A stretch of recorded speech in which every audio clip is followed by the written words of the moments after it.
বিশ্ব রাজনীতির দাবার বোর্ডে আবারও বড় ধরনের কম্পন। একদিকে ইউক্রেন সীমান্তে যুদ্ধের দামামা, অন্যদিকে আটলান্টিকের দুই পারে নতুন করে কূটনৈতিক উত্তেজনা। যুক্তরাষ্ট্র ও ভেনেজুয়েলার সংঘাত এবং গ্রিনল্যান্ড ইস্যুতে ডেনমার্কের কড়া বার্তা, সব মিলিয়ে বিশ্ব এখন এক গভীর ভূরাজনৈতিক সংকটের মুখে। শুরুতেই আসা যাক লাতিন আমেরিকার দিকে। যুক্তরাষ্ট্রের আকস্মিক পদক্ষেপে ভেনেজুয়েলাকে কেন্দ্র করে পরিস্থিতি নাটকীয় মোড় নিয়েছে। ওয়াশিংটনের নেওয়া সাম্প্রতিক অ্যাকশন এবং পাল্টা প্রতিক্রিয়ায় দুই দেশের সম্পর্ক এখন তলানিতে। বিশ্লেষকরা মনে করছেন এই ঘটনা কেবল আঞ্চলিক নয়, বরং বৈশ্বিক জ্বালানি বাজার এবং কূটনৈতিক সম্পর্কেও বড় প্রভাব ফেলতে যাচ্ছে।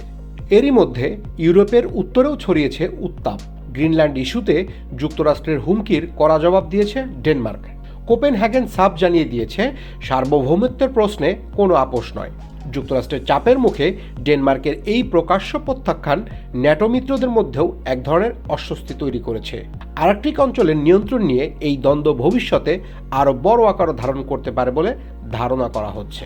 পশ্চিমাদের এই অভ্যন্তরীণ দ্বন্দ্বের সুযোগে পূর্ব ইউরোপে আরও আগ্রাসী হয়ে উঠেছে রাশিয়া।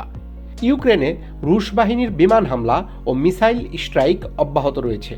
বিরতিহীন এই হামলায় ধ্বংসস্তূপে পরিণত হয়েছে একাধিক শহর।